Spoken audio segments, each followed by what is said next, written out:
The 1960s was a significant golden era for Scottish whisky, with more distilleries being commissioned to keep up with the boom in demand for both blended scotches and single malts as well. One of which was Glenallachie, which was built in 1967 just outside of Aberlour and Speyside by the McKinley McPherson Group, with an aim to make more single malt to go into their blended Scotch McKinleys. However, 50 years later, the distillery was bought from Pernod Ricard by the Glenallachie Distillery Company Limited, headed up by whisky legend Billy Walker, with an aim to release Glenallachie as a core range of single malts for the first time in 2018, which they swiftly followed up with Meikle Tor, meaning Big Pursuit, their peated whisky range in 2023, consisting of a core range of 5-year-olds with a ppm of 35 in the spirit, including the original, the sherry one, and the Chinkapin one. And then in 2025, they released Meikle Tor the Turbo with a ppm of 72 in the spirit, matured in 9 different casks, 5 American oak, and 4 Oloroso hogsheads. Now combined with Glenallachie's extended fermentation time, you can expect lots of nuttiness,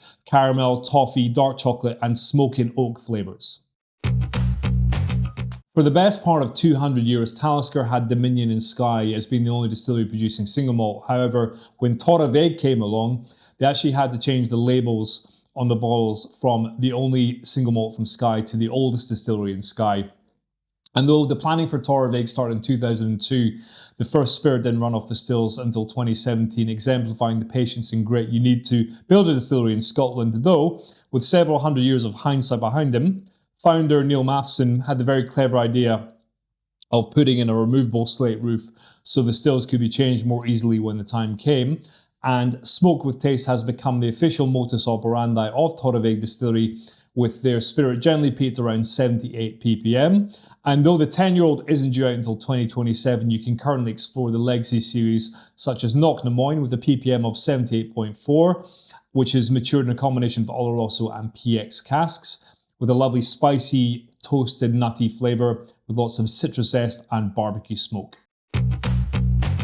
And back to Campbelltown we go for the full heavily peated hat-trick as we land at Glengyle, which was reopened in 2004 by Mitchell Glengyle Limited after the distillery was mothballed for 75 years. And the original plan was to call the whisky Glengyle, but they couldn't get the trademark name from the Bloch brothers, the former distillery owners, because that was the name of their blended malt whisky. So they went with Kilkerran, which is the original name of the settlement that Campbelltown is built on.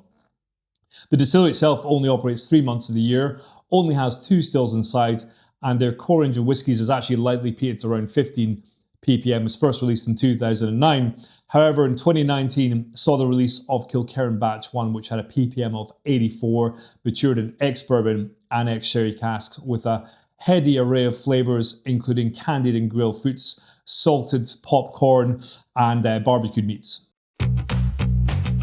It's safe to say that if you walk into any bar in the world and ask for their peated Scottish whisky selection, 9 times out of 10 you're going to see a bottle of Ardbeg,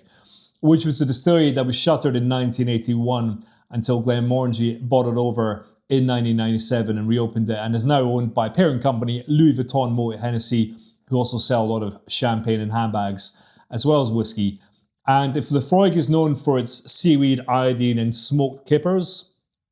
Ardbeg is known for its chimney suit, tar and oily mackerel with lemon. And the cult of Ardbeg is definitely as formidable as its heavily peated character, where it's usually around 50 to 55 ppm in the spirit. However, that mould was broken in 2022 with the release of Ardbeg Hypernova with a ppm of 170, and is described by Ardbeg as a brutally smoky dram that radiates flavour in every direction. And it's definitely worth noting that Ardbeg made the news this year for the promotion of Bryony McNiven, who's going to be the first female distillery manager Ardbeg for 200 years as of January 2026. And it will come as no surprise to most of you to know that taking out the top spot is the undisputed, super heavily peated titan that is Octomore, which was first released in 2008 by Jim McEwen and the team at Bruichladdich Distillery on Islay. Octomore, meaning 8th Estate, was the name of the old farm distillery which ran between 1816 and 1852 by the Montgomery family, and the farm itself still exists to this day, providing barley to Bruichladdich for certain bottlings of the Octomore series. The way the series is actually numbered is that every number designates specific barley and cask use. So the 0.1s are American oak and Scottish barley, the 0.2s are European oak and Scottish barley, The 3s are barley from Octomore Farm, and the 0.4s are virgin oak. And now on Series 16, Octomore has been headed up by long-term head distiller Adam Hannett, who officially became master blender this year in 2025.